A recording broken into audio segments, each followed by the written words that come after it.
Well, good afternoon. It is Sunday. Oh my God, it's cold outside, but who gives a fuck, right? So I just want to talk a little bit about recovery, okay? I know you guys probably get tired of hearing this, but recovery is a beautiful thing. Last night I went to a meeting and I heard a speaker read out of our basic text in our literature. In there, it talks about we don't judge people's recovery, okay? It's their own. If somebody's going in and out, what happens, right? At least they're at a meeting, okay? It is not our job to whisper and go, oh, they're never going to get it. I'm not going to waste my time. That is bullshit, okay?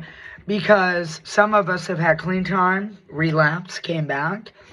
I have more white key tags than I'll ever know what to do with, okay? But then a miracle happened. I ended up getting time, I relapsed. It's not supposed to be everybody's story. Had a decade, relapsed. Mom died, blew that out the window for various reasons. I struggled, I was going in and out, and now the time's going up, coming up on 17 months. I had to surrender, okay? I had to stop fighting. I had to work the steps. But the thing is that in recovery, you learn how to love yourself. You learn how to take an inventory of yourself, work on your character defects, all things that are worked in the steps.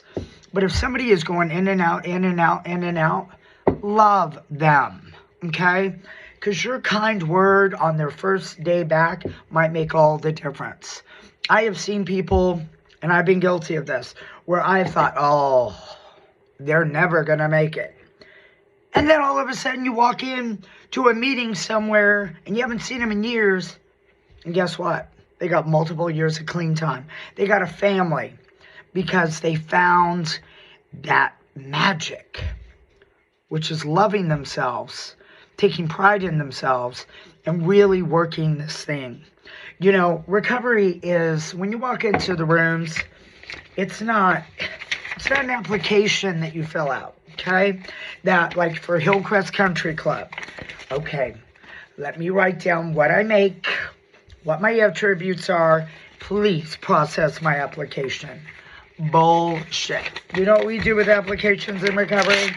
We rip them, okay? Because you don't need a fucking application. You just have to have the desire to stop using. And if you only have 1 day clean, you have 1 day clean. It's 1 day you're not using. If you relapse and you come back, we hope you make it back. But that's what it's all about.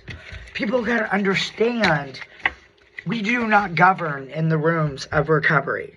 We do not think that we are this higher spiritual being with high frequencies and everything else. That is such bullshit. Like I said before, there are no prom queens, there's no prom kings, and this I absolutely love. The ones that are in recovery together, I used to see this in LA a lot. We are a power couple. Anybody that refers to themselves as a power couple in the rooms of recovery, run.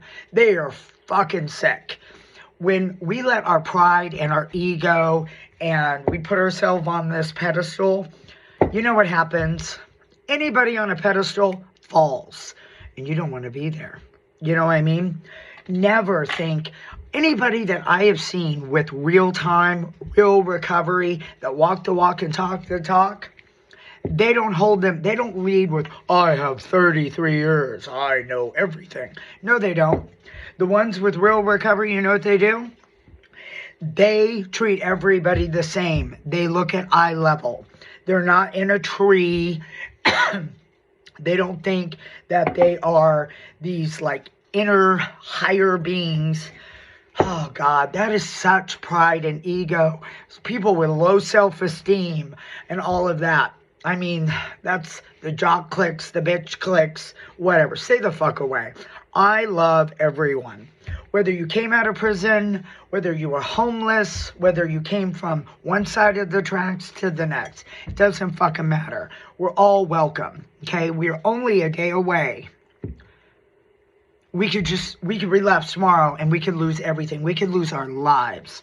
Recovery is not a social climbing. Recovery is about saving our lives and helping save the lives of others. God, when are people going to get that? I know that when I was like in my 20s, I had totally inflated ego and just totally thought I knew everything because I had a little bit of education and a little bit of knowledge, and a fool can be a dangerous fucking thing. Not only to yourself, but to others, right? And you know what I found out? I know shit. I still don't know. I know some shit, but I don't know everything, and far from it. I never want to stop learning. I want to remain teachable. I didn't come in the rooms to hoard what I've accomplished in life over somebody else. That is such bullshit. Money goes, looks fade, whatever. Now here's the other one. This is good. While you're working on yourself, the worst thing that you can do, I swear to you, since entering the rooms in 1991, is try to find an external solution for an internal problem. What do I see many people do, men and women? They go shopping in the used car lot. You know what that means? That means the rooms of recovery is like a used car lot. Some have been worked on. Some have had their engines rebuilt. Some body work. But if you're fucking trying to pick up somebody early in recovery, and how can you be surprised when it all blows up in your face and you focus on that and you don't focus anything you put in front of your recovery? Guess what? You're going to lose. It's just a matter of time. Sometimes you lose your life. Sometimes you lose everything. But the most important thing is you lose your spiritual self. The greatest thing that you can do is not hide in one little circle. Expand your horizons. Go hang out with a lot of people with time, even if you don't like them, and then see what they're doing. Be of service. Get around in different things. Don't limit yourself to one little small thing. Because if you limit yourself, you hinder yourself. I don't know why people don't get that. Like, I used to think, oh, I have my little circle of friends. I did this in LA. And I'm safe and I'm above everything. Yeah, you know where that took me. Relapse and people co-signing my bullshit. I don't have minions. I don't have little things, to try to prop up whatever. I have friends today of all ages, all sizes, all backgrounds that will point out shit that I need to work on. And I try to be receptive of that. The whole purpose of the program is to grow. You don't govern. We follow the principles. We work the steps. We're of service. We make sure the coffee's on and that the seats are clean for the newcomer and for people needing a meeting. We are not there to run our politics and all of our bullshit. That's an outside issue. Okay? We're about saving lives, not saving egos. Such bullshit. So, what do I always say? Stay away from sick day. I'm at like almost 17 months. I'm a good person. I deal with a lot of bullshit. Parkinson's, Guillain-Barré, the whole 9 yards. Got my disabilities, got my pain, got bipolar, got the whole fucking 9 yards. But I work on myself. But until I can take care of past trauma, it's not that I don't love myself today because it's taken me 45 years to get there. I wouldn't say that I love myself completely, but I love myself now to where I can look at myself in the mirror and like the reflection that I see. I'm a little bigger than I used to be, but that's COVID. That's like whatever. But, fuck. I don't want to bring my past luggage into a present relationship. So I'm going to continue the fight, continue the work, and continue the journey. I try to stay on the itty-bitty shitty committee. I hang around people that are working on becoming better people. But that does not mean that I will not take time, go out to dinner, go out to lunch, have a chat with, you know, a newcomer, somebody really fucked up in the head. I was so fucked up in the head. For the love of God. When I first came into the meetings, people said the wrong thing. There's a few people I bounced off my car. True story. I mean, I would rage. I'm getting better. I'm not perfect by any means. But the thing is, progress, not perfection. And you know the beautiful thing is, one day you become a sponsor. It doesn't make me great. It just means I'm going to be giving back what I've been so freely given. I sponsor these beautiful women, okay? You know who you are. Lindsay, Kim, Sandra, and the new addition to the group that she's folding in is my good friend Ryan. There's the train, there's the middle car, there's the caboose.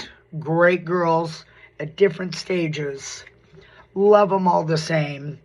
But we sit on this little island of misfit toys and we help each other and support each other. One of the things that I love that we have is I have a little group chat for us. And the girls put 5 things they're grateful for. Why? Because gratitude changes your attitude. It is so easy to sit and be in the wah. You know, I mean, God, it is. I go to 7 doctor's appointments a week. I try every alternative to not take any kind of pain medication. That's just me. That's my choice. I know you can, whatever. You know, I put these prosthetics on every day. I go to my doctor's appointments. I go to my meeting. I work. But I do my best to practice the principles and to really focus on learning the traditions. And I spend an hour every morning writing and an hour of meditation to reset my center. You know, I deal with mental health issues and all of that. But God, I was always trying to be someone or wanted to be someone else when I was younger. And what I'm finding is maybe what I was always meant to be is me, but finding out who me is. Boy, that makes a difference, doesn't it? Don't judge people. Don't put them down. Don't be like the movie Forrest Gump, Sights Taken. No, motherfucker. Every motherfucker has earned their seats in the room of Narcotics Anonymous. I love you all. Mwah.